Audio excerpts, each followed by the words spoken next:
Hello everyone! Today I'm here to share with you all of the books I'm planning to read in May. So we are at May. May is around the time where I read a lot of lighter, fluffier stuff, even though I feel like I read that all year. Why am I doing this? I don't know. But I'm going to share with you all the books I plan to read this month. I have been very much into mood reading lately. I've also been e-reading a lot because I have NetGalley arcs galore, which if you don't know, NetGalley is a site where you can get advanced readers copies, ebooks, and I have like 10 of those to read. So I'm going to do a whole video about that soon, just to let you know. But the books I'm going to share with you today are new releases that I'm definitely planning to read. And after that, I'm just going to mood read. Whatever like I feel like reading, I'm going to do. So yeah, these are just the new releases I'm definitely checking out. The first one I want to talk about is the only one I don't have a physical copy of, and that is the Ballad of Songbirds and Snakes by Suzanne Collins.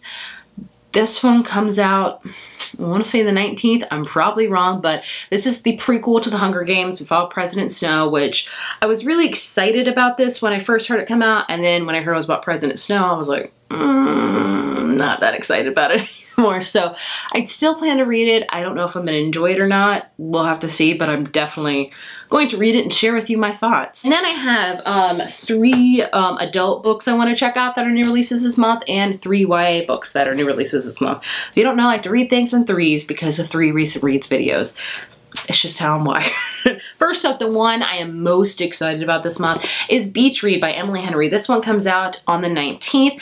This is an adult contemporary book. I never heard about it, and then I got in the mail and I read the synopsis and I was like, I need to read this book ASAP. And here we are at the beginning of like beach season, even though we can't go out. So this one follows 2 characters, one named Augustus, one named January. They're both authors. January kind of writes rom-coms and things like that. Augustus writes like very deep, dark literary fiction, and they both don't have like anything in common. I believe they went to the same college or something, but they're both renting out like a beach cottage for the summer at this place, and they're both neighbors, surprisingly, and they both learn that they're both in like writing slumps. They're having a really hard time writing, so they decide to strike up this deal where they write each other's genres. So Augustus decides, hey, maybe I'll try writing a rom-com, and so she takes him like on all these like rom-com outings and shows him movies and, you know, gets him in the rom-com spirit, my girl.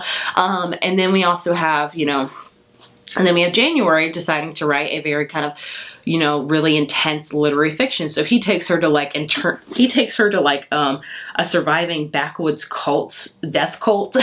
So basically the last line says, everyone will finish a book and no one will fall in love, really. I don't know if that's true or not. I'm hoping fall in love will happen, but I am really excited. I think it's a great plot. I've heard really good things about it too. And I'm excited because I read an Emily Henry book. She writes a lot of YA books and I did not like it at all, but I'm still excited for this. I think she could be a great like adult chick lit writer, and I'm hoping to really love this. So I'm really excited about this one. So we have this complete one called Beach Read, and then I'm going to read a winter one. And this one is The Tourist Attraction by Sarah Morgenthaler. This one comes out sometime this month. I don't know when. But this is about Alaska. If you don't know, I got a thing for books about Alaska. And this one we follow a girl that goes there for touristy. And then there she meets this guy named Graham who has a diner called The Tourist Trap. And she just falls in love with the town of Moose Springs and maybe more. It sounds very similar to The Simple Wild in a way, but I'm here for it. I'm excited about it. And the last adult, contemporary book I would like to check out that comes out this month is Real Men Knit by Kwana Jackson. I love this cover. This one is about a guy named Jesse who has an adoptive mom, and he's got like 2 other brothers, and then his mom passes away, and that his brothers don't know what to do with their mom's store called Strong Knits. It's like a neighborhood knitting store. So Jesse decides to keep it in the family and keep it running, and they also kind of falls in love with the part-time employee Carrie. And it's basically from there, Real Men Knit. I'm excited to read it. So all of these, like, I feel like I'm gonna fly through, and I think I'm gonna do a reading vlog where I read these 3 particular books because I really want to share and like read with you, beach read. I'm so excited for it. Then we have my YA contemporary stack. I have 4 Days of You and Me by Miranda Keelany. This one comes out sometime in May. I'm sorry. This one, it sounds like a very weird premise. There's this high school called Coffee County.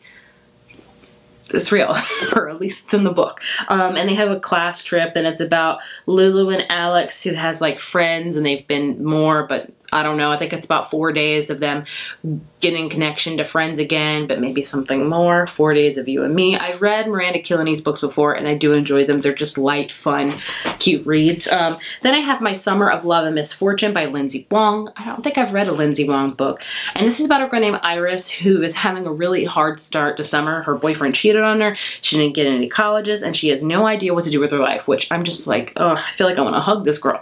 And so she decides to go to Beijing because she is Chinese American and she doesn't feel Chinese nor American. So her parents decided to send her to Beijing to meet her family and to kind of discover her culture and her roots. And it just is about her summer doing that. And it sounds like such a heartwarming coming of age YA story that I am very, very excited to read and love. And then the last one, I think this actually came out in April. I don't know. We Were Magic by Sarah Gailey. I don't know. When I saw this cover, I thought, freaking The Craft, which is a great 90s movie. I haven't seen that in forever. I need to remedy it. So I think it's about a group of girls that just have magic happen, and then, you know, accidental magic happens, and then a boy ends up dead. Things go from there. That is interesting. So those are the 3 YA books I want to definitely check out as well. So this month is definitely a month of like some new releases and mostly mood reading. I have been reading a ton. There's no secret about that. So I'm just gonna go with whatever I feel this month and read what I want to read after these. These are ones I'm definitely going to read. And I'm excited about all of them, honestly. I read a lot of contemporary stuff in the summer months. Hope you're ready for that. Anyways, I would love to know what you're reading this month. Please let me know. Thank you guys so much for watching, and I will see you in my next video. Bye.